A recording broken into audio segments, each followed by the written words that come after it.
Migratory beekeeping. Talking wing. The eke out a full time living from their honeybees. About half the nation's 2000 commercial beekeepers pull up stakes each spring migration north to find more flowers for their bees. Besides turning floral nectars into honey, these hardworking insects also pollinate crops for farmers for a fee.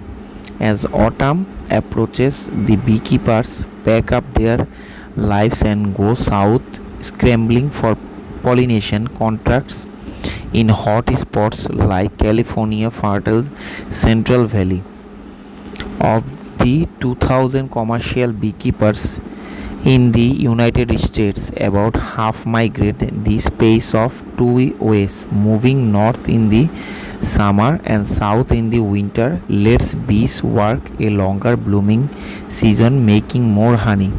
Major movement of migratory beekeepers, major honey producing state, and money for their keepers. Second, beekeepers can carry their hives to farmers who needed bees to pollinate their crops. Every spring, a migratory beekeeper in California may move up to 160 million bees in flowering fields in Minnesota.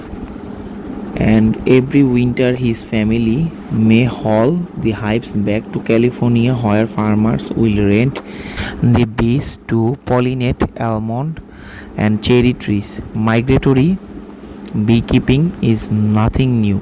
The ancient Egyptian moved clay hives, probably on rafts, down the Nile to follow the bloom and nectar flow as it moved towards Cairo. In the 1880s, North American beekeepers experimented with the same idea, moving bees on barges along with the Mississippi and on waterways in Florida. But their lighter wooden hives kept falling into the water. Other keepers tried the railroad and horse drawn wagons, but that didn't prove practical. Not until the 1920s, when cars and trucks became affordable and roads improved, did migratory beekeeping begin to catch. For the Californian beekeepers, the pollination season begins in February. At this time, the beehives are in particular demand by farmers who have almond groves. They need two hives in acres. For the 3 week long bloom, beekeepers can hire out their hives for $32 each. It's a bonanza for the bees. To most people consider almond honey too bitter to eat, so the bees get to keep it for themselves. By early March, it is time to move the bees. It can take up to 7 nights to pack up the 4000 or so hives that beekeeper may own.